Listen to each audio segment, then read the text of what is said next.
ನಮಸ್ಕಾರ. First tube ನ ಮತ್ತೊಂದು ವಿಡಿಯೋಗೆ ಸ್ವಾಗತ. ಜಗತ್ತಿನ ನಕ್ಷೆಯಲ್ಲಿ ಅತ್ಯಂತ ನಿಗೂಢವಾದ, ಅತ್ಯಂತ ಕರಾಳವಾದ ಮತ್ತು ಯಾರಿಗೂ ಅರ್ಥವಾಗದ ದೇಶವೆಂದರೆ ಅದು ಉತ್ತರ ಕೊರಿಯಾ. ಆ ದೇಶದ ಒಳಗೆ ನಡೀತಾ ಇರುವುದು ಹೊರ ಜಗತ್ತಿಗೆ ತಿಳಿಯುವುದು ಬಹಳ ಅಪರೂಪ.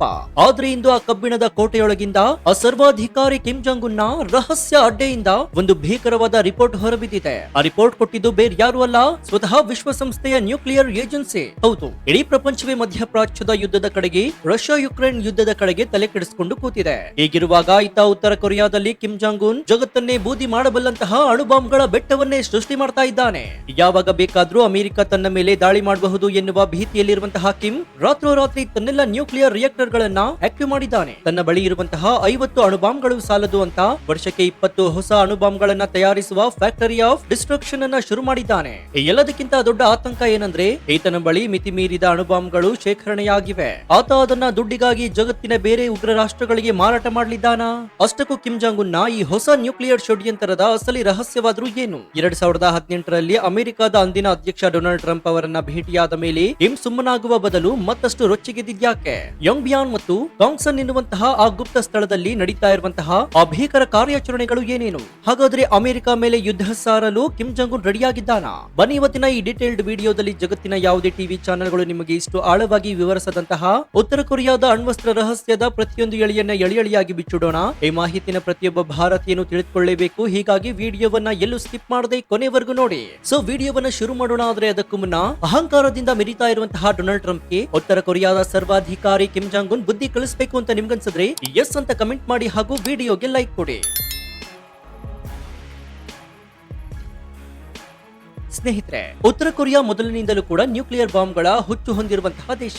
ಆದರೆ ಈಗ ವಿಶ್ವಸಂಸ್ಥೆಯ ಇಂಟರ್ನ್ಯಾಷನಲ್ ಅಟಾಮಿಕ್ ಎನರ್ಜಿ ಏಜೆನ್ಸಿ ನೀಡಿರುವಂತಹ ವರದಿ ಜಾಗತಿಕ ನಾಯಕರ ಎದೆಯಲ್ಲಿ ನಡುಕವನ್ನ ಹುಟ್ಟಿಸಿದೆ. ವರದಿಯ ಪ್ರಕಾರ ಕಿಮ್ ಜಾಂಗ್ ಉನ್ ಬಳಿ ಆಲ್ರೆಡಿ 50ಕ್ಕೂ ಹೆಚ್ಚು ಅತ್ಯಂತ ಶಕ್ತಿಶಾಲಿ ಅಣುಸ್ಫೋಟಕಗಳು ರೆಡಿಯಾಗಿವೆ. ಇದು ಕೇವಲ ಬಾಂಬ್ಗಳಲ್ಲ, ಇವುಗಳನ್ನ ಹೊತ್ತೊಯ್ಯಲು ಆತನ ಬಳಿ ಇಂಟರ್ ಕಾಂಟಿನೆಂಟಲ್ ಬ್ಯಾಲಿಸ್ಟಿಕ್ ಮಿಸೈಲ್ಗಳು ಕೂಡ ಇವೆ. ಅಂದ್ರೆ ಈ ಮಿಸೈಲ್ಗಳು ಉತ್ತರ ಕೊರಿಯಾದಿಂದ ಉಡಾವಣೆಯಾದ್ರೆ ಅವು ಜಪಾನ್, ದಕ್ಷಿಣ ಕೊರಿಯಾವನ್ನ ಮಾತ್ರವಲ್ಲ, ಇಡೀ ಪ್ರಪಂಚವನ್ನ ದಾಟಿ ನೇರವಾಗಿ ಅಮೆರಿಕದ ವಾಷಿಂಗ್ಟನ್ ಮತ್ತು ನ್ಯೂಯಾರ್ಕ್ ನಗರದ ಮೇಲೆಯೇ ನಿಖರವಾಗಿ ಎರಗಬಲ್ಲಂತಹ ತಾಕತ್ತನ್ನ ಹೊಂದಿವೆ.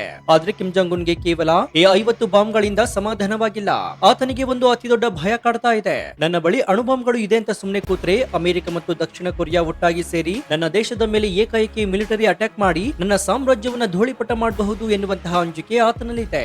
ಇದೇ ಕಾರಣಕ್ಕೆ ಶತ್ರುಗಳು ದಾಳಿ ಮಾಡಲು ಯೋಚಿಸುವ ಮೊದಲೇ ಅವರ ಎದೆಯಲ್ಲಿ ನಡುಕ ಹುಟ್ಟಿಸಲು ಕಿಮ್ ಜಾಂಗ್ ಉನ್ ಹೆಚ್ಚು ನ್ಯೂಕ್ಲಿಯರ್ ವೆಪನ್ಸ್ ಗಳನ್ನ ರೆಡಿ ಮಾಡಿ ಸ್ಟಾಕ್ ಅಂದ್ರೆ ಗುಡ್ಡೆ ಹಾಕೊಳ್ತಾ ಇದ್ದಾನೆ. ಇದು ಅಮೆರಿಕಾಗೆ ಆತ ಕೊಡ್ತಾ ಇರುವಂತಹ ನೇರ ಮತ್ತು ಕಟ್ಟಕಡೆಯ ವಾರ್ನಿಂಗ್ ಆಗಿದೆ. ಅಷ್ಟಕ್ಕೂ ಈ ಅಣುಬಾಂಬ್ಗಳು ಎಲ್ಲಿ ತಯಾರಾಗುತ್ತವೆ? ಜಗತ್ತಿನ ಕಣ್ತಪ್ಪಿಸಿ ಉತ್ತರ ಕೊರಿಯಾ ನಡೆಸ್ತಾ ಇರುವ ಕರಾಳ ಕಾರ್ಯಾಚರಣೆಯ ಕೇಂದ್ರಗಳಾದ್ರೂ ಯಾವುವು? ವಿಶ್ವಸಂಸ್ಥೆಯ ಸ್ಯಾಟಲೈಟ್ ಚಿತ್ರಗಳು ಮತ್ತು ಗುಪ್ತಚರ ವರದಿಗಳ ಪ್ರಕಾರ ಉತ್ತರ ಕೊರಿಯಾದ ಅತಿದೊಡ್ಡ ನ್ಯೂಕ್ಲಿಯರ್ ಕಾಂಪ್ಲೆಕ್ಸ್ ಆಗಿರುವಂತಹ ಯೊಂಗ್ಬಿಯಾಂಗ್ ನಲ್ಲಿ ಈಗ ಫುಲ್ ಆಕ್ಟಿವಿಟಿ ನಡೀತಾ ಇದೆ. ಅಲ್ಲಿನ ಚಿಮಣಿಗಳಿಂದ ಸತತವಾಗಿ ಹೊಗೆ ಬರ್ತಾ ಇದ್ದು ಭಾರಿ ಪ್ರಮಾಣದ ಕೆಲಸಗಳು ನಡೀತಾ ಇದೆ. ಅಲ್ಲಿ ಬರೋಬ್ಬರಿ 5 ಮೆಗಾವ್ಯಾಟ್ ಸಾಮರ್ಥ್ಯದ ಹೊಸ ರಿಯಾಕ್ಟರ್ ಗಳನ್ನ ಮತ್ತು ರಿಪ್ರೊಸೆಸಿಂಗ್ ಯೂನಿಟ್ ಗಳನ್ನ ಸೆಟಪ್ ಮಾಡಲಾಗಿದೆ. ಅಣುಬಾಂಬ್ ತಯಾರಿಸಲು ಅತ್ಯಗತ್ಯವಾಗಿ ಬೇಕಾದಂತಹ ಯುರೇನಿಯಂ ಎನ್ರಿಚ್ಮೆಂಟ್ ಮಾಡಲೆಂದೇ ಒಂದು ಹೊಸ ಬೃಹತ್ ಬಿಲ್ಡಿಂಗ್ ಅನ್ನ ಕಟ್ಟಲಾಗಿದೆ. ಪ್ಲೂಟೋನಿಯಂ ಮತ್ತು ಯುರೇನಿಯಂ ಅನ್ನ ಟನ್ ಗಟ್ಟಲೆ ಉತ್ಪಾದಿಸಲಾಗ್ತಾ ಇದೆ.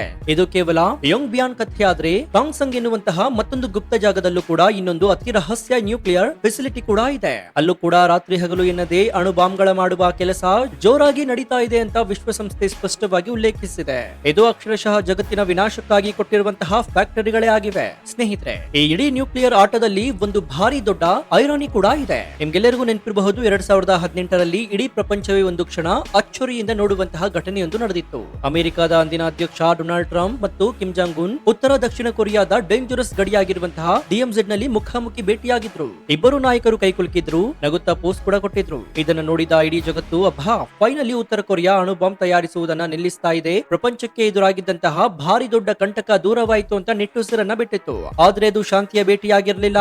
ಅದು ಕಿಮ್ ಜಾಂಗ್ ಉನ್ ಜಗತ್ತಿನ ಕಣ್ಣಿಗೆ ಮಣ್ಣೆರಚಲು ಆಡಿದ ಭಾರಿ ದೊಡ್ಡ ನಾಟಕವಾಗಿತ್ತು. ಆ ಐತಿಹಾಸಿಕ ಭೇಟಿಯ ಮೇಲೆ ಕಿಮ್ ಸುಮ್ಮನಾಗುವ ಬದಲು ಅಣ್ವಸ್ತ್ರ ಮಾಡಿಕೊಳ್ಳುವುದನ್ನ ಇನ್ನಷ್ಟು ಮತ್ತಷ್ಟು ಜಾಸ್ತಿ ಮಾಡಿದ್ದಾನೆ ಎನ್ನುವುದು ಇಂದಿನ ವರದಿಯಲ್ಲಿ ಸ್ಪಷ್ಟವಾಗಿದೆ. ಅಮೆರಿಕದೊಂದಿಗೆ ಮಾತುಕತೆ ಆಡುವ ನೆಪದಲ್ಲಿ ಸಮಯ ತೆಗೆದುಕೊಂಡು ಹಿಂಬಾಗಿಲಿನಿಂದ ತನ್ನ ನ್ಯೂಕ್ಲಿಯರ್ ಸಾಮ್ರಾಜ್ಯವನ್ನ 10 ಪಟ್ಟು ಬಲಪಡಿಸಿದ್ದಾನೆ ಈ ಸರ್ವಾಧಿಕಾರಿ. ಉತ್ತರ ಕೊರಿಯಾದ ಈ ಕರಾಳ ಆಟವನ್ನ ನೋಡಿ ಅತಿ ಹೆಚ್ಚು ಬೆವರಿಳಿಸಿಕೊಳ್ತಾ ಇರೋದು ಅಮೆರಿಕವಲ್ಲ, ಬದಲಾಗಿ ಪಕ್ಕದಲ್ಲೇ ಇರುವಂತಹ ದಕ್ಷಿಣ ಕೊರಿಯಾ. ಯಾಕಂದ್ರೆ ಕಿಮ್ ಬಳಿ ಇರುವಂತಹ ಮಿಸೈಲ್ಗಳು ದಕ್ಷಿಣ ಕೊರಿಯಾದ ರಾಜಧಾನಿ ಸಿಯೋಲ್ ಅನ್ನ ಕೇವಲ ಕೆಲವು ನಿಮಿಷದಲ್ಲಿ ಬೂದಿ ಮಾಡಬಲ್ಲವು. ಈ ಶಾಕಿಂಗ್ ಸುದ್ದಿಗೆ ರಿಯಾಕ್ಟ್ ಮಾಡಿರುವಂತಹ ದಕ್ಷಿಣ ಕೊರಿಯಾದ ಪ್ರಮುಖ ನಾಯಕ ಲೇ ಜೆ-ಮ್ಯಾಂಗ್ ಜಗತ್ತಿನ ಮುಂದೆ ಒಂದು ಭಯಾನಕ ಸತ್ಯವನ್ನ ಬಿಚ್ಚಿಟ್ಟಿದ್ದಾರೆ. ಅವರ ಪ್ರಕಾರ ಉತ್ತರ ಕೊರಿಯಾ ಈಗ ಕೇವಲ ಒಂದೆರಡು ಬಾಂಬ್ ಮಾಡ್ತಾ ಇಲ್ಲ, ಬದಲಾಗಿ ವರ್ಷಕ್ಕೆ ಬರೋಬ್ಬರಿ 10 ರಿಂದ 20 ಹೊಸ ನ್ಯೂಕ್ಲಿಯರ್ ವೆಪನ್ಸ್ ಗಳನ್ನ ಮಾಡುವ ರೇಡಿಯೋ ಆಕ್ಟಿವ್ ಮೆಟಲ್ ಗಳನ್ನ ಉತ್ಪಾದಿಸ್ತಾ ಇದೆ. ಅಂದ್ರೆ ಮುಂದಿನ 5 ವರ್ಷಗಳಲ್ಲಿ ಕಿಮ್ ಬಳಿ 150ಕ್ಕೂ ಹೆಚ್ಚು ಅಣುಬಾಂಬ್ಗಳಿರುತ್ತವೆ. ಒಂದು ಸಣ್ಣ ದೇಶ ಇಷ್ಟೊಂದು ದೊಡ್ಡ ಪ್ರಮಾಣದ ಶಸ್ತ್ರಾಸ್ತ್ರಗಳನ್ನ ಇಟ್ಟುಕೊಂಡು ಮಾಡುವುದಾದ್ರೂ ಏನು? ಇದೇ ಪ್ರಶ್ನೆ ಈಗ ಜಾಗತಿಕ ನಾಯಕರ ತಲೆ ಕೆಡಿಸಿದೆ.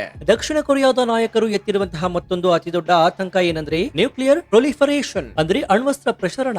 ಸ್ನೇಹಿತರೆ, ಕಿಮ್ ಜಾಂಗ್ ಉನ್ ದೇಶದಲ್ಲಿ ದುಡ್ಡಿಲ್ಲ, ಜನರ ಬಳಿ ತಿನ್ನಲು ಊಟವಿಲ್ಲ, ಆರ್ಥಿಕತೆ ಕಂಪ್ಲೀಟ್ ಆಗಿ ಪಾತಾಳಕ್ಕಿದೆ. ಹೀಗಿರುವಾಗ ಕಿಮ್ ಜಾಂಗ್ ಉನ್ ಬಳಿ ತನ್ನ ಲಿಮಿಟ್ ಗಿಂತ ಜಾಸ್ತಿ ನ್ಯೂಕ್ಲಿಯರ್ ಸ್ಫೋಟಕಗಳು ಶೇಖರಣೆಯಾದರೆ ಆತ ಏನ್ ಮಾಡ್ತಾನೆ ಗೊತ್ತಾ? ಅದನ್ನ ಆತ ಬ್ಲಾಕ್ ಮಾರ್ಕೆಟ್ ನಲ್ಲಿ ಮಾರಾಟಕ್ಕೆ ಹಿಡಿತಾನೆ. ಹೌದು, ಜಗತ್ತಿನ ಯಾವುದೇ ನಿಯಮಗಳಿಗೂ ಅಂತಾರಾಷ್ಟ್ರೀಯ ಕಾನೂನುಗಳಿಗೂ ತಲೆಬಾಗದಂತಹ ಕಿಮ್ ತನಗೆ ಬೇಕಾದ ದುಡ್ಡಿಗಾಗಿ ಆ ಅಣುಬಾಂಬ್ಗಳನ್ನ ಬೇರೆ ಉಗ್ರ ರಾಷ್ಟ್ರಗಳಿಗೆ ಅಥವಾ ಭಯೋತ್ಪಾದಕ ಸಂಘಟನೆಗಳಿಗೆ ಮಾರಾಟ ಮಾಡುವ ಭಾರಿ ದೊಡ್ಡ ಅಪಾಯವಿದೆ. ಕಿಮ್ ಜಾಂಗ್ ಉನ್ಗೆ ಯಾರ ಭಯವೂ ಕೂಡ ಇಲ್ಲ. ಜಗತ್ತಿನ ಯಾವುದೇ ರೂಲ್ಸ್ ಆತನಿಗೆ ಅನ್ವಯವಾಗೋದಿಲ್ಲ. ಆತನಿಗೆ ದುಡ್ಡು ಬೇಕಿದ್ರೆ ಆತ ಖಂಡಿತವಾಗಿಯೂ ಅಣುಬಾಂಬ್ ಟೆಕ್ನಾಲಜಿಯನ್ನ ಬೇರೆಯವರಿಗೊಂದಿಗೆ ರಫ್ತು ಮಾಡ್ತಾನೆ ಅಂತ ಲೇ ಜೆ-ಮ್ಯಾಂಗ್ ಸ್ಪಷ್ಟವಾಗಿ ಎಚ್ಚರಿಕೆಯನ್ನು ನೀಡಿದ್ದಾರೆ. ಒಂದ್ ವೇಳೆ ಅಣುಬಾಂಬ್ಗಳು ಉಗ್ರರ ಕೈ ಸೇರಿದ್ರೆ ಇಡೀ ಜಗತ್ತಿನ ಭವಿಷ್ಯವೇ ಸರ್ವನಾಶವಾಗುವುದರಲ್ಲಿ ಯಾವುದೇ ಅನುಮಾನವಿಲ್ಲ.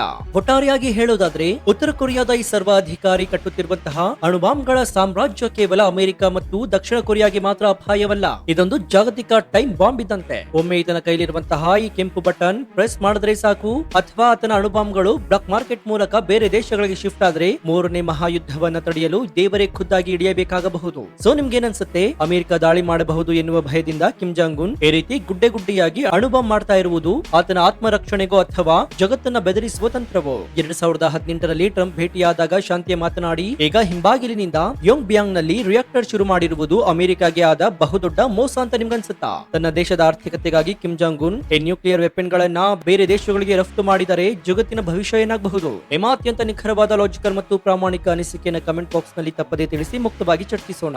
ಉತ್ತರ ಕೊರಿಯಾದ ಅಣುಬಾಂಬ್ ಷಡ್ಯಂತ್ರ ಮತ್ತು ಜಗತ್ತಿನ ಭದ್ರತಾ ಲೆಕ್ಕಾಚಾರವನ್ನ ಬಯಲು ಮಾಡುವ ಈ ಸ್ಫೋಟಕ ರಿಪೋರ್ಟ್ ಪ್ರತಿಯೊಬ್ಬ ಭಾರತೀಯನಿಗೂ ತಲುಪುವಂತೆ ಹೆಮ್ಮೆಯಿಂದ ಈ ವಿಡಿಯೋವನ್ನ ನಿಮ್ಮ ವಾಟ್ಸ್ಆಪ್ ಫೇಸ್ಬುಕ್ ಗ್ರೂಪ್ ಗಳಲ್ಲಿ ಮರೆಯದೆ ಶೇರ್ ಮಾಡಿ. ಇದೇ ರೀತಿ ಜಾಗತಿಕ ಭದ್ರತೆ, ರಾಷ್ಟ್ರೀಯ ಭದ್ರತೆ, ಡಿಫೆನ್ಸ್ ಅಪ್ಡೇಟ್ಸ್ ಮತ್ತು ಜಿಯೋ ಪೊಲಿಟಿಕ್ಸ್ ನ ನಿಷ್ಪಕ್ಷಪಾತ, ತ್ವರಿತ ಮತ್ತು ಅತ್ಯಂತ ಡೀಟೇಲ್ ಆದ ರಿಪೋರ್ಟ್ ಗಳಿಗಾಗಿ ನಿಮ್ಮ ನೆಚ್ಚಿನ ಫಸ್ಟ್ ಟ್ಯೂಬ್ ಯೂಟ್ಯೂಬ್ ಚಾನಲ್ ಅನ್ನು ಈಗಲೇ ಸಬ್ಸ್ಕ್ರೈಬ್ ಮಾಡಿಕೊಂಡು ಪಕ್ಕದಲ್ಲಿರುವಂತಹ ಬೆಲ್ ಐಕಾನ್ ಅನ್ನು ಪ್ರೆಸ್ ಮಾಡಿ. ಇದರಿಂದ ನಾವು ಹಾಕುವ ಹೊಸ ವಿಡಿಯೋಗಳ ನೋಟಿಫಿಕೇಶನ್ ಮೊದಲು ನಿಮಗೆ ಸಿಗುತ್ತೆ. ಮತ್ತೊಂದು ಅಚ್ಚರಿಯ ಮತ್ತು ರೋಮಾಂಚಕ ವಿಡಿಯೋದೊಂದಿಗೆ ನಿಮ್ಮನ್ನ ಭೇಟಿಯಾಗ್ತೀನಿ. ಅಲ್ಲಿಯವರೆಗೂ ಎಚ್ಚರದಿಂದ ಇರಿ, ಜಗತ್ತಿನ ಆಗು ಹೋಗುಗಳನ್ನ ಗಮನಿಸ್ತಾನೆ ಇರಿ. ಇದಾಗಿತ್ತು ಈ ಕ್ಷಣದ ವಿಶೇಷ. ನೋಡ್ತಾ ಇರಿ ಫಸ್ಟ್ ಟ್ಯೂಬ್ ಕನ್ನಡ. ಧನ್ಯವಾದ.